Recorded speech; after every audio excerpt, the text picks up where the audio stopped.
우리가 올해 시작하면서 제일 걱정한 것 중에 한 가지가 사실은 속회예요. 지금도 여전합니다. 그거는 우리 교회만의 문제가 아니고 다른 교회들도 역시 마찬가지예요. 그래서 목사님들이 만나잖아요. 그러면 꼭 얘기하는 화두 중에 빠지지 않는 게 속회입니다. 니네 교회 속회 어떡하냐?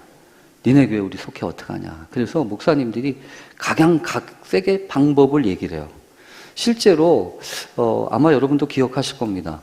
그 영국에서 우리 교회에 와서도 그 웨슬리와 관련된 말씀을 나눠주셨던 분 가운데 김동환 목사님이라는 분이 계신데, 김동환 목사님은 아예 파격적으로 이렇게 생각을 하시더라고요.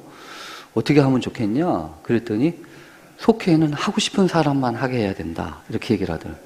그래서 그거는 왜요? 영국은 그럴지 모르지만 한국은 또 그렇지 않죠. 하고 싶은 사람만 하게 한다면 얼마나 남겠어요? 그래서 또 그것도 방법이긴 하겠죠. 정말 하고 싶은 사람들끼리만 남아가지고 아예 속회 신청을 하게 하고, 그렇게 하면 정말 얼마나 남을지 모르겠지만 잘 될 수도 있을 것 같아요. 근데 감리교회뿐만 아니라 모든 한국의 교회들 가운데 몇 가지 특징이 있어요. 이 교회를 조직하는 두 가지 특징 중에 한 가지가 뭐냐면, 나이대로 이렇게 하는 선교회가 있어요. 그래서 선교회가, 여러분들도 다 선교회죠? 뭐 판려 선교회, 옛날엔 판려 선교회까지 있었대는데 우리가 그런가요? 네? 네, 그래가지고 판려 선교회도 있고, 뭐 남자도 한 뭐 오려 선교회, 오남 선교회 뭐 이런 식으로 이렇게 연령별로 이렇게 한 게, 그게 교회 조직이죠. 그게 이제 교회 조직이라고 한다면 이제 지역별로 이렇게 나눠가지고 어린이들 뭐 어른들 한꺼없이 이렇게 함께 하는 것이 사실은 이 조직입니다. 이 조직을 사실은 무시할 수는 없어요. 왜냐하면 교회 공동체가 유지되기 위해서는 어쩔 수 없이 관리하고 또 이렇게 소통하는 중요한 방식 가운데 조직으로서 그 조직이 좀 필요한 부분이 있습니다. 그런데 문제는 이거예요. 뭐냐면 교회가 도대체 뭐냐 이거죠. 그럼 교회가 무엇입니까? 교회가 조직으로만 이루어져서 전부 다냐라고 이야기하면 그러면 심하게 고민이 되는 부분이 있어요. 뭐냐면 교회는 엄밀하게 말해서 조직이라고만 할 수 없는 그런 특징들이 있거든요. 왜냐하면 희생과 섬김과 또 나눔이 필요하다는 거예요. 그래서 특히 감리교회는 이 속회 조직이 정말로 그 교회의 건강함을 평가하는 데 있어서 상당히 중요한 조직입니다. 그래서 우리 교회에 어떤 사람이 교인이냐라고 이야기할 때 그냥 이렇게 교회 와서 예배 드리고 가는 사람도 물론 교인이지만 진짜 우리 교회 교인이다라고 이야기하는 그 기준이 있다면 속회에 들어와 있는 사람들이에요. 속회 활동을 하는 사람들이라고.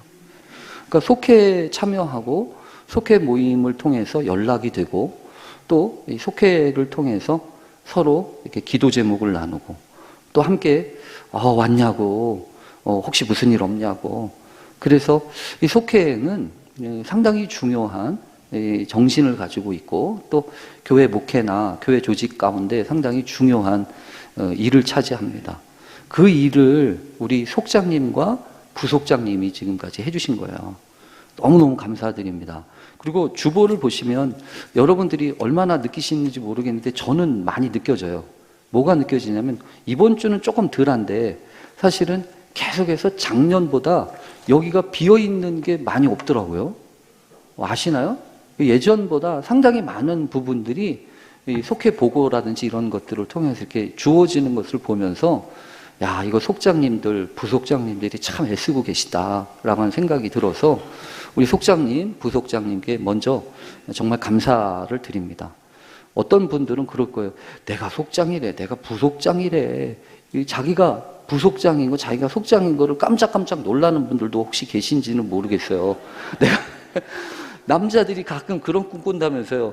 자, 군대 갔다 왔는데 꿈속에서 군대 간 느낌 가지고서 막 그런 꿈꾸는 것처럼 이 교회에서 내가 속장이야. 이 속장을 도대체 이게 겉장도 아니고 속장이라는데 이게 도대체 뭐냐 이렇게 얘기할까봐 아, 그런 게 있어. 나 속장이라고 이런 게 있어. 라고 이야기하실지 모르겠는데 이 교회를 아는 길은 이런 일들 속에 참여하는 것밖에 없습니다. 우선 오늘 말씀을 먼저 교회의 비밀과 관련된 말씀 잠깐 이야기를 드리려고 그래요.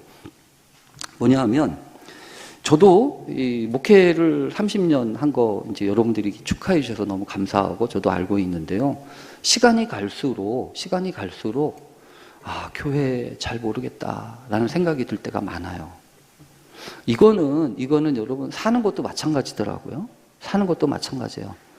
교회 목회도 30년 했지만 집사람하고 산 지도 30년 이제 거의 다 돼가거든요.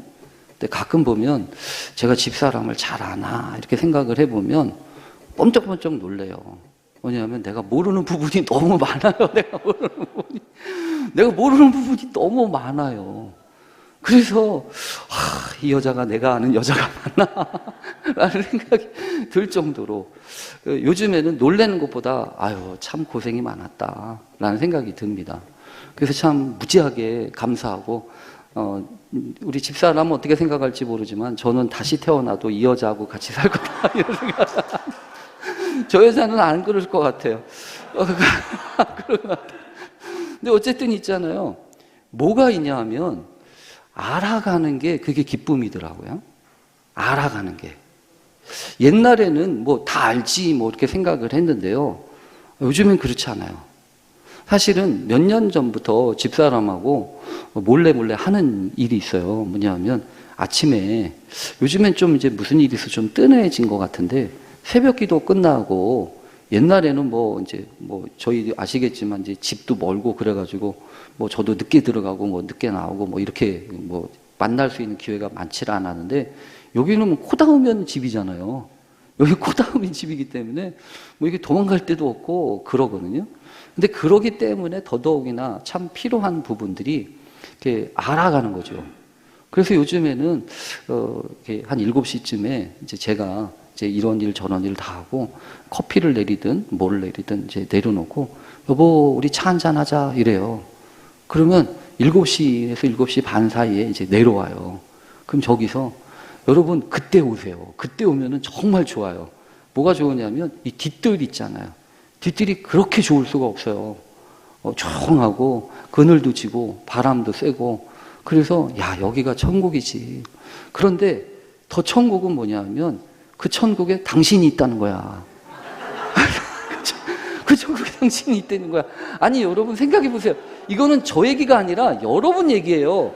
무슨 소리냐면 천국에 갔는데 괜히 엄한 사람만 있어. 하나도 모르고 하나도 이상한 사람들만 있어 봐요. 그게 천국이겠어요? 아니 여러분 생각해 보세요. 우리 교회 처음 와가지고 우리 여기 죄송합니다. 우리 새로운 새가족도 있는데 얼마나 낯설겠습니까? 얼마나 낯설겠어요.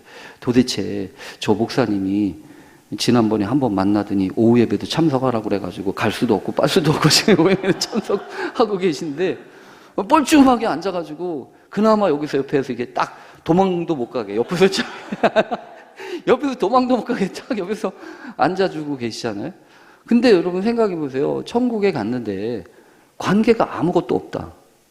그럼 그게 천국이냐고요. 그러니까 천국은 다른 데가 아니에요. 관계가 통하고 있는 곳. 그래서 막힘이 없고. 그래서 성경에 보면 하나님이 천국을 보여주시듯이 가정을 만드셨죠.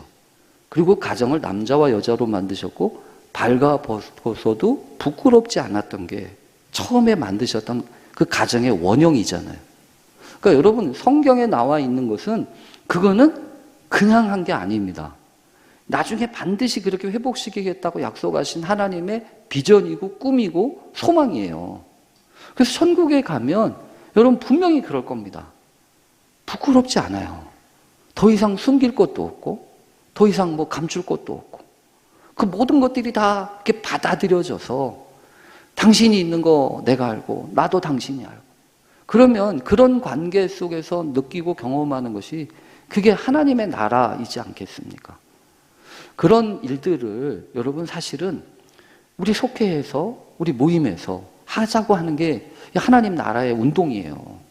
그래서 하나님 나라, 이 복음이라고 하는 것은 그냥 교회 다니는 거, 그냥 신앙 생활하고 예배 드리는 거, 그것만 한다고 하면 그건 반밖에 못하는 겁니다. 만약에 여러분들이 교회를 나와요. 우리 교회도 요즘에 우리끼리 얘기지만 2부 예배나 1부 예배 오시면 교회 등록은 안 했는데 계속 오시는 분들이 계시거든요. 그리고 오늘도 예쁘장하게 그 부부가 새로 와가지고 저분들이 누구신가? 다음 주에 오시려나? 이제 이런 생각을 하면서 보는데 사실은요, 그렇게 해서 교회를 다닐 수 있어요. 그러나 그것은 반밖에 못하는 거예요. 반밖에. 여러분, 그게 정말 그게 다는 아니잖아요. 100%가 있는데 100%를 맛보고 100%를 경험을 해야 그게 다 쓰는 거지. 반밖에 못 써요. 반밖에. 그럼 그것처럼 안타까운 게 없잖아요. 세상의 것도 그런데 하나님 나라 이 귀한 것은 저는 더더욱이나 그렇다고 믿습니다. 그러려면 다른 방법 없어요. 교회를 알아야 돼요. 교회를 알아야 된다고. 교회를 안다고 하는 것이 여러분 뭘까요? 교회를 안다고 하는 평동교회 알지요? 평동교회 알아요. 그거는 반밖에 모르는 거예요. 왜냐하면 이 교회 속에는 비밀이 있거든요. 마치 여러분 부부 사이도 그렇고 모든 관계도 그렇습니다. 겉으로 드러나는 게 클까요? 안 드러나는 게 클까요? 안 드러나는 게 크죠. 그래서 겉에서는 몰라요. 사람들은 모르는 거예요. 그 안에 내면과 그 안에 깊숙한 그 관계의 의미들을 모르는 거예요. 교회도 마찬가지다. 교회도 겉만 안 거, 그냥 교회 와가지고 이 교회 뭐 깨끗하게 졌네, 뭐 이 교회 사람들이 뭐 이러네 저러네, 이거는 반만 아는 거라고요. 그 교회 안에서 움직이는 스피릿이 있고 또 그 교회를 움직이는 하나님의 역사가 있음을 기억하면서 내가 그냥 구경꾼이 아니라 그 역사 속에 참여하는 것이 진짜라고요. 성경은요 반드시 그렇게 돼 있어요. 성경에는 구경꾼들이 있어요. 성경에는 이렇게 구경꾼처럼 이렇게 보여지는 게 있고, 그러나 실제로 하나님의 역사 속에 참여하는 사람들이 있다고요. 그래서 성경을 보세요. 성경에 보면 사도행전이 그런 사건입니다. 사도행전. 그래서 제가 참 사도행전을 좋아하는데요. 이 사도행전 오늘 여러분에게 읽어드린 이 말씀은 특히 이 초대교회가 있었던 처음 이 초대교회 시작과 관련된 부분이에요. 그래서 저는 우리 모든 교우들과 함께 사도행전을 주기적으로 읽었으면 좋겠다는 생각이 들 때가 많아요. 이 교회가 교회되기 위해서 우리가 도대체 어떤 교회여야 되는지. 실제로 오늘날 많은 교회들이 어려움이 있습니다. 어떤 어려움이 있을까요? 뭐 목사는 목사대로, 또 교인들은 교인대로 한바탕 휘몰아치는 것들이 너무 많아요. 뭐 요즘에는 뭐 감리교회, 장로교회 이런 거 할 거 없습니다. 때마다 시마다 몰아치는 이 사건들을 보면 참 이게 교회인지 세상인지 알 수도 없고, 뭐 요즘에는 뭐 신학교 총장님까지 문제가 구설수에 올라가지고, 여러분도 아시잖아요. 무슨 상담을 무인텔에 가서 했다며 뭐 그것을 또 변호하고 이야기하는 것 자체가 너무너무 웃긴 얘기들이 너무 많잖아요. 그러니까 이게 다 왜 그럴까요? 왜? 저는 한 가지라고 생각해요. 교회를 모르는 거예요. 교회를 몰라도 한참 모르는 거예요. 그러니까 지금 교회가 지금 직면하고 있는 문제가 이런 문제죠. 이거는 여러분 대단히 죄송합니다. 이건 목사만의 문제가 아닙니다. 교인들도 마찬가지예요. 내가 다니고 있는 교회가 도대체 어떤 교회인지 알아요. 감리교회잖아요. 이거는 반밖에 모르는 거라니까요. 교회의 정신과 교회의 뿌리 안에 그 교회를 운영하는 그것이 무엇인지를 알아야 돼요. 실제로 있잖아요. 교회는 성경에서 보면 여러분 제가 그래서 기회가 있을 때마다 이 교회론과 관련된 건 제가 강조해요. 왜냐하면 하나님이 꿈꾸시고 계획하신 조직이 있어요. 세상을 운영하시기 위해서 하나님이 만드신 조직이 있는데 무엇보다도 그 가장 큰 중요한 조직은 가정입니다. 그래서 남자와 여자를 지으시고 아버지와 어머니가 되게 하시고 자녀를 만드시고 그러시잖아요. 그래서 하나님도 우리한테는 아버지라고 어머니라고 뭐 이렇게 하잖아요. 가족의 관계성이 그게 중요한 거예요. 근데 하나님이 세상을 구원하시기 위해서 무슨 회사를 차렸다더라 있으세요? 아니잖아요. 하나님이 무슨 국가를 만드셨다 이런 얘기 없어요. 성경에서 제일 중요한 단위는 가정이에요. 그래서 제가 기회가 있을 때마다 가정을 무너뜨리는 거는 천국을 무너뜨리는 거야. 가정을 지키는 거는 천국을 지키는 거다. 그 마지막까지 여러분 우리가 힘써야 되는 것은 가정을 소중하게 지키는 겁니다. 가정의 그 관계성과 그 가정만이 가지고 있는 그 담아내는 그릇이 있잖아요. 여러분 생각해 보세요. 가정이 무슨 세상의 논리를 따라서 운영이 되나요? 세상에서는 그런 겁니다. 평가해가지고 이거 기준에 떨어지면 안 되는 거예요. 은퇴가 있습니다. 회사에도 은퇴가 있고요. 졸업이 있어요.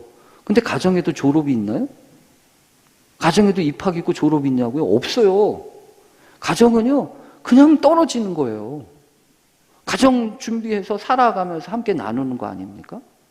그래서 이 가정이라고 하는 원리는 하나님 나라의 원리를 담아 있어요. 그래서 가정을 무너뜨리는 것을 보면 그거는 마귀의 원리입니다. 그리고 이 가정과 함께 성경에서 상당히 구약에 있는 게 가정이라고 한다면 신약에는 교회예요. 그러니까 교회를 우습게 여기면 안 돼요. 교회는 여러분 성경에 보면 가정만큼이나 중요한 의미가 있어요. 그래서 성경에 신약 성경에 보면 내가 내 교회를 이 반석 위에 세우리라 라고 하시는 주님의 계획이 있잖아요. 그러니까 이 교회라고 하는 이 조직은 하나님이 구원의 역사를 위해서 이 계획하시고 기도하시고 준비하신 겁니다. 얼마나 이 교회라고 하는 단어가 중요하냐면 이 사도행전 여러분 특별히 사도행전 20장 제가 이 말씀을 읽을 때마다 막 어떻게 생각하면 머리가 삐죽삐죽 쓰는 말씀인데요. 성경에 보면 여러분 이런 얘기가 있어요. 사도행전 20장 28절 우리 한번 같이 읽어보겠습니다. 사도행전 20장 28절 거기 보면 우리 한번 같이 읽어보겠습니다. 시작. 여러분은 자기를 위하여 또는 온 양떼를 위하여 삼가라. 성령이 그들 가운데 여러분을 감독자로 삼고 하나님이 자기 피로 사신 교회를 보살피게 하셨느니라. 교회를 무슨 교회라고 얘기했나요? 하나님이 자기 피로 사신 교회래요. 여러분 이런 거 보셨어요? 피로 사신 교회라고. 도대체 얼만큼 귀하길래 얼만큼 소중하길래 더군다나 하나님이 자기 피로 사셨대요. 그러니까 자신의 피를 흘리셔서라도 이거를 사셨다는 얘기잖아요. 그러니까 그만큼 이 교회라고 하는 조직과 교회라고 하는 이 공동체 안에는 하나님의 마음이 담겨 있어요. 그러니까 교회를 생각할 때 여러분 먼저 우습게 여기면 안 돼요. 교회 뭐 집사를 다 주는 거지 개나 소나 집사지 이렇게 얘기하시는 분 제가 봤거든요. 절대로 그렇게 얘기하면 안 돼요. 교회의 직분을 아주 우습게 여기시면 안 됩니다. 왜냐하면 그 직분과 그 과정들을 통해서 저는 하나님이 일하시고 하나님이 역사하실 수 있다고 믿어요. 그러니까 여러분 그 일과 관련돼서 하나님이 어떻게 소중하게 여기시는지를 안다면 그렇게 얘기해서는 안 돼요. 물론 때에 따라서 하나님이 성경에서 보면 이 교회 때문에 골치 아프셔서 얼마나 많이 힘드신 그런 얘기도 하셔요. 그러나 여러분 분명한 사실은 하나님이 교회 말고 다른 생각을 하시거나 얘기하신 적이 없어요. 마지막까지 주님의 몸된 교회와 관련된 이야기들을 계속 성경을 통해서 하고 있잖아요. 그래서 여러분 이 교회와 관련된 것들을 우리 모두가 함께 생각하면서 제가 그래서 부탁하고 싶은 게 몇 가지가 있어요. 첫 번째는 이런 겁니다. 이상적인 교회는 없어요. 이상적인 교회. 특히 이상이라고 하는 것은 다 사람마다 이상이 다르잖아요. 내가 생각하는 이상이 다르고 저 사람이 생각하는 이상이 달라요. 그래서 이상적인 교회를 찾으시다간 큰일 납니다. 왜냐하면 그런 교회를 만나면 여러분이 절대로 들어가시면 안 돼요. 왜냐하면 여러분이 거기에 들어가시는 순간 그 이상이 깨지거든요. 그렇게 하면 안 돼요. 그러니까 이상적인 교회를 찾으면 안 된다고. 어떤 교회를 찾아야 되냐면 말씀에 말씀 위에 선 교회 찾아야 돼요. 왜냐하면 성경과 관련된, 마치 여러분 성경에 보면 방주를 지을 때도 하나님이 노아한테 방주를 어떻게 지어라라고 이렇게 설계도를 주셨잖아요. 그리고 그 설계도를 따라서 이렇게 방주를 지었잖아요. 그런 것처럼 교회도 역시 마찬가지로 교회에 대한 설계도가 이 성경 안에 있어요. 그러니까 이렇게 교회 안에 있는 설계도가 성경적인 교회입니다. 그러니까 우리가 추구해야 되는, 평동교회가 추구하는 교회는 성경적인 교회예요. 왜 대답들이 없으시죠? 지금 이상한 소리 하시는 건 줄 알아요? 여러분, 성경적인 교회라고요. 감리교회가 아니에요. 감리교회는 그냥 형식인 거예요. 감독이 다스리는 교회가 감리교회고요. 장로가 다스리는 교회가 장로교회입니다. 그러니까 그거는 조직과 관련된 다른 부분이고, 더 중요한 것은 성경적인 교회 돼야 돼요. 그래서 여러분, 우리 모두가 할 것 없이 하나님의 말씀을 읽어야 됩니다. 근데 제가 기가 막힌 거 하나 보여드릴게요. 제가 오늘 말씀 준비하다가 이거 하나 가져왔어요. 지난 주일날 교회에 편지가 왔어요. 담임 목사님한테 편지가 왔어요. 어떤 편지냐면, 신천지 이 한나라고 하는, 저는 신천지 예수교회 서울 야고보 지파에서 신앙생활하고 있는 이한나라고 합니다. 이러면서 편지를 왔어요. 목사님께 편지를 보낼 수 있게 됨을 너무 기쁘게 생각합니다. 이 편지를 읽으시고 저희 신천지 교회와도 마음문을 열어서 소통하시고 서로 상생의 길을 잘 갈 수 있게 되기를 간절히 소망하는 마음을 먼저 전합니다. 아멘. 우리 저 장로님이가 이제 여기 보면 이렇게 써 있어요. 오래 기간 동안 제가 다니고 있는 신천지 교회를 이단으로 정죄하고 미워하시는 것을 잘 알고 있습니다. 알면서도 이렇게 편지를 보냈잖아요. 그렇게 하시는 데는 나름 이유가 있다는 것을 이해하고는 있습니다. 이해는 한데, 그것은 교회에서 교인들이 신천지 교회로 빠져나가고 있고 신천지 교회는 계속 급성장하고 있기 때문이라고 생각합니다. 잘못 생각하는 거죠, 이거? 목사님, 예수님께서는 사랑을 몸소 실천하시면서 원수까지도 사랑하라고 하신 말씀이 기억납니다. 여러분, 이런 식으로 편지를 보냈어요. 그래서 제가 우리 교회 교인들 보고 서울 야고보 지파 성도 이한나한테 편지 좀 쓰자. 편지 쓸 사람 없어요? 아니, 여러분, 그러면서 여기서는 이 얘기를 해요. 자기가 편지를 쓴 이유는 요것 때문이라는 거야. 말씀이 열렸대. 말씀이 열렸는데 계시록이 열렸대. 그래가지고 여러분, 제가 이 부분과 관련된 얘기 제가 하나 드려요. 뭐냐면, 계시록 중요하죠. 계시록의 말씀을 잘 읽고 또 그 말씀을 읽고 듣고 지키는 자가 복이 있다고 하셨으니까. 그러나 여러분, 저는 계시록보다 훨씬 성경의 모든 성경이 중요하지만 계시록 말씀 때문에 넘어지는 사람보다는, 우선은 있잖아요. 우리 교회 모든 성도들한테 얘기해요. 복음서를 읽으세요. 먼저 복음서를 읽으라고. 하나님의 말씀, 마태복음, 마가복음, 누가복음, 요한복음, 복음서를 먼저 제대로 읽지 못하고, 그리고 계시록을 봐야 뭔 소용이 있어요. 복음서를 읽은 다음에는 사도행전을 읽으세요. 왜냐하면 복음의 역사와 담겨있는 그 하나님의 역사가 교회 시대에 어떻게 움직였는지와 관련된 이 사도행전의 역사를 알지 못하면 그것 없이 계시록을 읽어봐야 저는 말짱 도루묵이라는 거예요. 그러니까 여러분, 신천지 사람들한테 얘기하거나 계시록 가지고 얘기하지 마세요. 계시록이 중요한 게 아니고, 아니 뼈대가 먼저 세워지지도 않고 바른 신앙의 고백도 없는데 무슨 교회를 하겠다는 거예요. 그러니까 여러분한테 자꾸 화를 낼 것 같아서 이 얘기는 그만하고요. 우선 여러분, 우리가 분명히 기억해야 될 게 있습니다. 우리가 교회를 모른다. 저도 잘 모르다. 점점 하나님이 얼마나 이 교회를 사랑하시는지, 이 교회가 어떻게 운영이 되어야 되는지, 그래서 내 마음대로 내 뜻대로 막 이끌어가는 게 아니고 하나님의 성경이 우리 교회를 어떻게 이끌어 가시는지 다 기도하고 간구하면서 하나님의 음성을 듣고 우리 교회가 어떻게 움직여야 되는지, 무엇보다 고백이 분명해야 돼요. 왜냐하면 교회는 너는 베드로다. 내가 이 반석 위에 내 교회를 세우리라 그러셨잖아요. 반석이 뭐예요?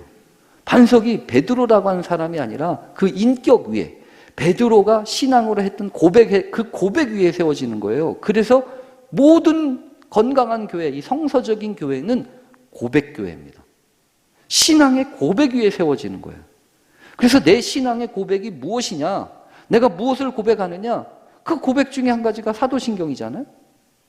그 신앙의 고백을 다 말 못하니까 그냥 사도신경으로 정리한 거예요. 물론 이 부분과 관련된 교리적인 훈련도 필요하다고 생각합니다. 그러나 기회가 됐을 때마다 하나님 앞에 우리가 기도해야 되는 것은 교리가 그래서 약하면 안 돼요. 우리 교회도 그런 준비하고 있어요. 왜냐하면 교리는요, 뭐하고 같냐 하면 뼈대하고 같아요. 뼈대라고, 뼈대. 사람의 몸도 있잖아요. 이렇게 물렁물렁한 것만 있는 게 않잖아요. 뼈대가 있잖아요. 뼈대가 튼튼해야 이 사람이 끝까지 살죠. 뼈대가 튼튼하지 못하면 이 사람 있잖아요. 마치 오징어처럼, 문어처럼 흐물흐물하잖아요. 뼈대가 없으면. 신앙도 그래요. 자기 신앙에 뼈대가 없잖아요. 신앙의 뼈대라는 건 여러분, 이 뼈대가 하나부터 이렇게 통으로 되어 있는 게 아니라 굵직굵직하게 단단하게 맺혀져 있는 거잖아요. 마치 여러분 우리 몸 안에도 이 뼈가 손가락도 마디마디 하나가 이렇게 이 뼈가 있잖아요. 그렇지만 신앙도 마찬가지예요. 신앙도 이렇게 단단하게 굳어져 있는 이 신앙의 고백이 있다고요. 그 고백들이 나를 든든하게 하는 신앙의 뼈대예요. 예를 들면 하나님이 내 기도를 내가 기도하면 하나님은 나를 반드시 들으신다. 기도 응답과 관련된 내 신앙의 고백이 있잖아요. 하나님의 말씀은 살아있어서 이 말씀대로 믿고 순종하면 말씀대로 이루어진다. 이것도 하나의 뼈대라고요. 그러니까 하나님 앞에서 정말로 기도하듯이 우리가 정리하는 거, 이런 것들을 잘 정리할 필요가 있고 할 수가 있다고. 근데 여러분 무엇보다 중요한 게 있어요. 오늘 그 얘기를 하려고 한 게 아니라 사도행전 2장을 보니까 이 2장은 역사가 있어요. 2장은 뭐냐 하면 초대교회가 예수님이 부활 승천하시고 난 다음에 제자들만 남겨졌어요. 여러분 제자들이 얼마나 당황했을까요? 예수님이 계셨더라면, 예수님이 계시면 무적의 함대였을 텐데. 왜냐하면 예수님은 십자가에서 돌아가셨다가 다시 살아나셨잖아요. 그러면 여러분 뭐가 무섭겠어요? 예수님이 십자가에서 돌아가셨다가 다시 살아나셨는데 제자들이 뭐가 무섭겠냐고. 그러니까 예수님 중심으로 뭉쳐서 행하면 세상이 무섭지 않을 거예요. 그런데 문제가 뭐냐면 예수님이 가신다는 거예요. 예수님이 그냥 너희들끼리 하고 나 간다 이거예요. 그러면 제자들이 얼마나 닥쳤던 개처럼 예수님이 가시면 우리는 어떻게 되는 거죠? 얼마나 걱정이 많겠어요. 마치 지휘자 없는 합창단처럼, 대장을 잃은 군인들처럼 지금 뿔뿔이 흩어질 수밖에 없잖아요. 근데 왜 예수님이 가셨을까요? 예수님이 왜 떠나셨을까요? 성경에 보면 예수님이 떠나셔야 내가 가는 게 너희들한테 유익해. 왜냐하면 내가 가야 성령이 오시니까. 성령의 약속을 하시잖아요. 성령의 약속. 그래서 이 사도행전 우리가 읽은 2장은 성령장이에요. 성령이 각 사람에게 임하여서 그 사람의 마음 속에, 그 사람의 입술 속에 역사하셨던 이야기가 바로 이 사도행전 2장의 이야기라고. 그래서 초대교회가 탄생하는 겁니다. 교회가 이제 막 탄생하기 시작하는 거예요. 성령의 임하심. 그래서 성서적인 교회는 성령교회예요. 성령이 임하시는 교회가 성서적인 교회라니까요. 만약에 성령이 우리 가운데서 떠나신다. 성령의 인도하심과 성령의 역사하심에 대해서 전혀 모르겠다. 그러면 뭐가 하나 빠져 있는 거라고요. 가장 중요한, 그래서 이 사도행전의 역사는 성령의 역사입니다. 성령의 인도하심과 성령의 부르심과 성령의 역사하심 앞에 순종해서 세상을 향하여 나아갔던 사람들. 그래서 세상이 두렵지 않고, 그래서 오늘 성경에도 보면 이 표현이 있잖아요. 43절에 보면 이렇게 시작합니다. 사람마다 두려워하는데. 두려움이 있어요. 이 두려움은 마치, 여러분 저는 두려움이라고 하는 건 사람 우리를 막 옹그라지게 합니다. 마음이 두렵잖아요. 마음이 걱정이 되잖아요. 그러면 머리가 막 삐죽삐죽 쓰고요. 그리고 막 위축돼요. 그래서 이 두려움이라고 하는 거는 만국 공통어입니다. 만국 공통어예요. 모든 사람, 어떤 사람이든지 두려움에 사로잡히면 얼굴이 굳습니다. 발이 굳어요. 못 움직여요. 그러나 그런 두려움에도 불구하고 그 두려움을 이기는 힘이 신앙의 힘이에요. 믿음의 힘이라고. 그래서 오늘 성경은 우리에게 그렇게 가르쳐 줍니다. 믿는 사람들이 다 함께 있어. 모든 물건을 서로 통용하고 또 재산과 소유를 팔아 각 사람의 필요를 따라 나눠주며. 여러분, 이거는 공산사회가 여기서 본따서 간 거거든요. 사실은 이거는 재산과 소유와 이런 거에 대한 이야기를 하는 것처럼 보여지지만 사실은 더 중요한 게 있습니다. 재산이나 소유나 이런 거에 대한 개념을 뛰어넘을 수 있는 힘이 교회 안에 있다는 겁니다. 왜냐하면 재산이나 소유나 이런 것들은요, 살면서 세상에서 필요한 것들이 이거잖아요. 그래서 어떻게든지 내 소유를 더 가지려고 하고 내 재산 지키려고 하고 그게 세상의 원리잖아요. 그것이 있어야 세상에서 산다고 생각하니까. 그러나 믿음으로 세상을 살아가는 사람은요, 그것 때문에 세상 사는 게 아님을 아는 거예요. 새로운 가치와 새로운 기준을 가지고 산다고요. 이거와 관련된 건 나중에 설명할게요. 오늘 성경에 보면 날마다 마음을 같이하여 성전에 모이기를 힘쓰고 집에서 떡을 떼며 기쁨과 순전한 마음으로 음식을 먹고 이러잖아요. 날마다. 주일마다가 아니라 날마다. 여러분, 이것은 우리에게 상당히 큰 도전을 줍니다. 아, 주일마다 하는 게 교회가 아니지. 매일같이 하나님의 은혜 안에서 교제하고 사귀면서. 그래서 이 코로나를 통해서 우리가 참 안타까운 것 중에 한 가지는 사회적 거리 뭐 이런 거 배웠잖아요. 근데 여러분, 우리가 압니다. 사회적 거리가 우리를 안전하게 지켜주는 게 아니에요. 그렇잖아요. 오히려 우리를 지켜주는 것은 사회적 거리가 아니고 사실은 그 모든 거리에도 불구하고 함께 끌어안고 함께 겪으면서 너 아팠냐? 아유, 얼마나 힘들었니? 이러면서 따뜻하게 전하는 말 한마디와 그 관계들을 통해서 그 모든 것들을 뛰어넘는 힘이 사실 우리를 견디게 하는 힘 아니었나요? 그래서 여러분, 다시 교회가 이런 관계성과 이런 은혜를 회복해야 된다라는 생각을 해요. 물리적인 거리, 그거 중요하지 않습니다. 성경에 보면 이래요.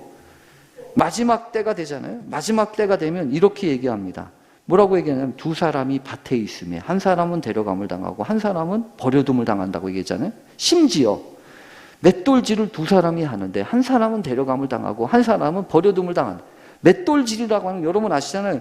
이런 거 하나 잡고서 이렇게 맷돌질 너하고 나하고 이렇게 하는 거 얼마나 가까워요.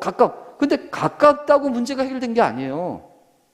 가까운데 같이 있다고 붙어 있다고 다 같이 구원받는 게 아니었다고요. 물리적인 거리보다 훨씬 중요한 거는요, 같은 신앙의 마음과 믿음의 태도를 같이 갖는 거예요.